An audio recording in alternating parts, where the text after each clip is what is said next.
Welcome to Samim's English teaching classes. Today's topic is daily usage sentences and lesson number 42. আমরা কিন্তু গুটি গুটি পাই 42 লেসনে চলে গেছি। বিভিন্ন প্রত্যেকটি ডেইলি ইউজের সেন্টেন্স লেসনে আমরা কি করছি, নতুন নতুন সেন্টেন্স গুলো জানছি। আর এইভাবে জানতে জানতেই কি হচ্ছে, স্পিকিং এর ভান্ডারে আমরা প্রবেশ করছি আর বিভিন্ন ধরনের সেন্টেন্স ইউজ করছি। কারণ তোমাকে যাতে ভাবতে না হয় যে এই সেন্টেন্সটা বলতে গিয়ে এটা কি হবে, ও এই সেন্টেন্সটা তো এখানে ছিল, অটোমেটিক দেখবে তোমার বলতে বলতে মাথাতে চলে আসবে। আজকেও ঠিক এরকম কিছু ইন্টারেস্টিং সেন্টেন্স কিন্তু আছে। যেমন যদি আমি পাখি হতাম, এই যে যদি আমি পাখি হতাম, আমি উঠতে পারতাম, এই ধরনের যে সেন্টেন্স গুলো আছে সেইগুলো নিয়ে আজকে আমরা আলোচনা করব। দোকানদার তো তোমাকে লুটছে, আমরা বলি না অনেক সময় খুব লাভ করলে দোকানদার তো তোমাকে লুটছে, এই ধরনের সেন্টেন্স গুলো কিন্তু আজকে আমরা আলোচনা করব। হচ্ছে আমার সাথে প্রথমে এখন শুধু বলতে থাকো, তারপরে কি করবে, লাস্টে শুধু বোর্ডের ভিডিওটা থাকবে, তখন লিখে নেবে। আর যদি মনে হয় সেন্টেন্স গুলো ভালো তাহলে লাইক দাও এবং শেয়ার করে দাও যাতে অন্যরাও শিখতে পারে। আর যারা এখনো সাবস্ক্রাইব করোনি তাহলে আমাদের চ্যানেলটাকে সাবস্ক্রাইব করে নাও। ওকে, লেটস স্টার্ট। নাম্বার 1, সকালে তাড়াতাড়ি ওঠা অভ্যাস করো। আমরা প্রায় বলি সকালে তাড়াতাড়ি ওঠা অভ্যাস করো। Make it a habit to get up early in the morning. Make it a habit to get up early in the morning. Okay. Number 2, তাকে চাকরি থেকে বরখাস্ত করা হয়েছে, মানে বাতিল করা হয়েছে, তাকে চাকরি থেকে বাতিল করা হয়েছে। He has been terminated from the job. এটা প্যাসিভ সেন্টেন্স, অন্যের দ্বারা করা হলো, কোম্পানির দ্বারা করা হলো, তাই কি হয়েছে, এই যে বিনটা আনা হয়েছে, এটা actually present perfect. He has been terminated from the job, তাকে জব থেকে বাতিল করা হয়েছে। নাম্বার 3, দোকানদার তোমাকে লুটছে। দোকানদার তোমাকে লুটছে মানে এত বেশি লাভ করছে। আমরা অনেক সময় আমরা একটা বলি, তোমাকে তো মুরগি করছে, তাই তো, তাই তোমাকে লুটছে। The shopkeeper is ripping you off, যেহেতু চলছে তাই কি প্রেজেন্ট কন্টিনিউয়াস, যেটা বারবার হচ্ছে, যে ঘটনাটা এখন চলছে, তোমাকে লুটছে, তাই the shopkeeper is ripping you off. চায়ে চুমুক দাও, চুমুক দেওয়া, এই চুমুক দেওয়া ইংলিশ কি সিপ। আমার কিন্তু ফেসবুকে রিলসে এগুলো আছে যে হচ্ছে চুমুক দেওয়া। ওখানে আবার কি করছি, সূত্র দিয়ে নিয়মাবলী দিয়ে একই ধরনের সেন্টেন্স গুলো দেখছি, তাই ওটাও কিন্তু দেখবে এবং ওখান থেকে নোট ডাউন করে নেবে। ওখানে একটা সূত্র দিয়ে এক ধরনের 5-6টা সেন্টেন্স করে দিচ্ছি যাতে তোমাদের বুঝতে সুবিধা।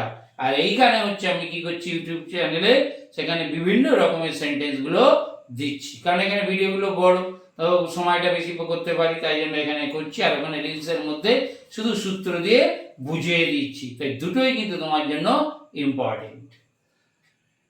নাম্বার 5, তাহলে চায়ে চুমুক দাওটা একবার বলে দেই, sheep the T, sheep the T. Number 5 হচ্ছে তুমি ওর কানে কি ফিসফিস করছো, কানে কি ফিসফিস করছিস রে। হোয়াট আর ইউ হুইসপারিং, ফিসফিস করা কি হুইসপার, যেহেতু কন্টিনিউয়াস তাই আইএনজি দিতেই হবে। What are you whispering in her ear, তার কানে হচ্ছে তুমি কি ফিসফিস করছো। তাহলে ফিসফিস করা ইংরেজি কি হুইসপার, এটাও প্রেজেন্ট কন্টিনিউয়াস টেন্স। যখনই কন্টিনিউয়াস হবে, যদি প্রেজেন্ট কন্টিনিউয়াস হয় তাও আইএনজি, পাস্ট কন্টিনিউয়াস হলে তাও আইএনজি, শুধু প্রেজেন্ট কন্টিনিউয়াস হলে আই এম ইজ আর এর মধ্যে একজন সাবজেক্ট অনুযায়ী, পাস্ট কন্টিনিউয়াস হলে ওয়াজ বা ওয়ার। নাম্বার 6, বাচ্চারা সকাল থেকে খেলছে, যে কাজটা আগে শুরু হয়েছে এখনো চলছে। The children have been playing since morning. The children have been playing since morning. প্রত্যেকটা সেন্টেন্সের আমি একটু টেন্স গুলো বলে দেওয়ার চেষ্টা করছি। এটা হচ্ছে কি present perfect continuous, present perfect continuous, যেটা আগে শুরু হয়ে এখনো চলছে সময় ধরে, সেটাকে বলা হয় প্রেজেন্ট পারফেক্ট কন্টিনিউয়াস টেন্স। যাদের টেন্সের ভিডিওগুলো দেখা হয়নি প্লেলিস্টে গিয়ে হচ্ছে দেখে নেবে, যে টেন্সের ভিডিওগুলো প্রথম থেকে শুধু টেন্স নিয়ে সেখানে আলোচনা করেছি।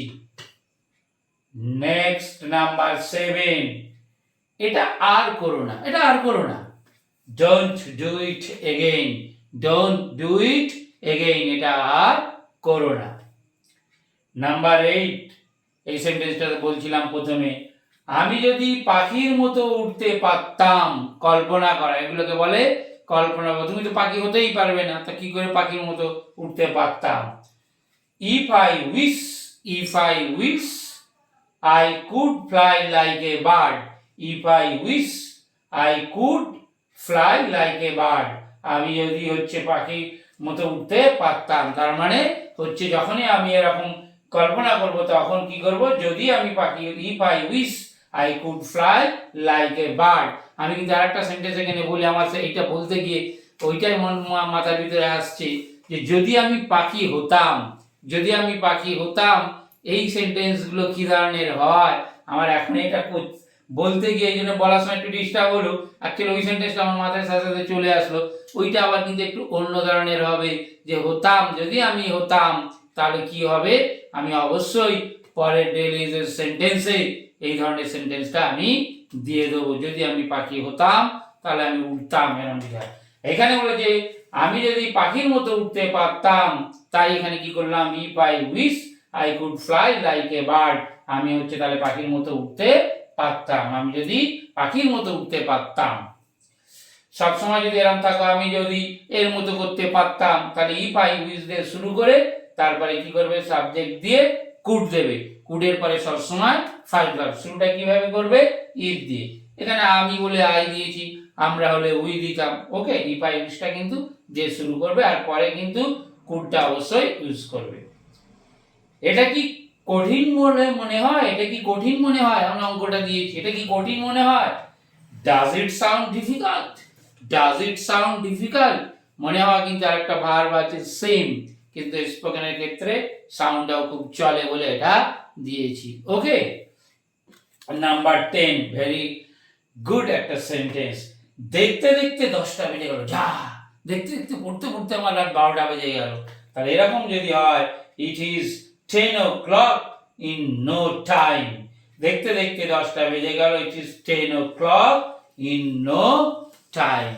এই একটা সেন্টেন্স নতুন ধরনের শিখলে, তারপরে হচ্ছে যদি পাখির মতো উঠতে পারতাম আমি, তাহলে এই একটা সেন্টেন্স নতুন শিখলে, কিছু কিছু সেন্টেন্স কিন্তু আজকে দেখো নতুন শিখছো। আচ্ছা, নেক্সট হচ্ছে তারপরে দিয়েছে নাম্বার 11, আমি ব্যথা পাচ্ছি, আমি কি পাচ্ছি, ব্যথা পাচ্ছি, তাহলে এটাও কিন্তু present continuous tense, I am getting heart, আমি ব্যথা পাচ্ছি কি হচ্ছে, I am getting heart. Number 12, আমি রেগে যাচ্ছি, সবই কিন্তু এগুলো প্রেজেন্ট কন্টিনিউয়াস টেন্স, দেখো আমি রেগে যাচ্ছি, I am getting angry, I am getting angry, আমি রেগে যাচ্ছি। নাম্বার 13 দেখো, তুমি কি রেডি হচ্ছ, আমরা অনেক সময় বলি তুমি কি রেডি হচ্ছ কোনো জায়গায় যাওয়ার সময়, কোশ্চেন করেছি, তাই কি হবে, হেল্পিং ভার্বটা বা অক্সিলারি ভার্বটা আমরা আগে দেবো, আর ইউ গেটিং রেডি, তুমি কি রেডি হচ্ছ, আর ইউ গেটিং রেডি। আজকে আমরা তাহলে 13 সেন্টেন্স ডিসকাস করলাম, তাহলে এইবার হচ্ছে কি হবে, শুধু বোর্ডের ভিডিওটা দেবো, সেটা তোমরা পজ করে লিখে নেবে, আর যা বললাম যদি ভালো লাগে তাহলে লাইক দাও, শেয়ার করে দাও। Thank you for watching this